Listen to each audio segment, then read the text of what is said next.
blowing the lid on Singapore's squeaky clean financial sector. After Switzerland's BSI bank was shut down in Asia's wealth management hub on Tuesday for breaking money laundering laws, regulators are now expected to step in and investigate other banks for potential breaches. Analysts say the investigations are likely to reach beyond Singapore to financial centers across Asia.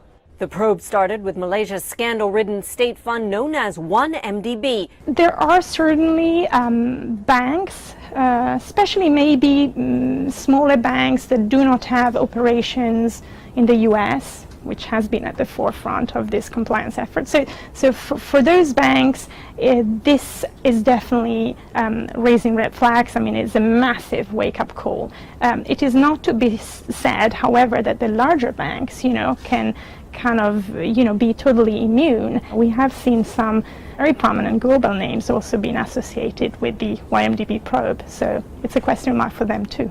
Asia could now find itself following the trail of Switzerland, where banks have had to cough up billions of dollars in fines as global prosecutors led by the United States chipped away at secrecy laws that allowed the world's rich to quietly stash their money.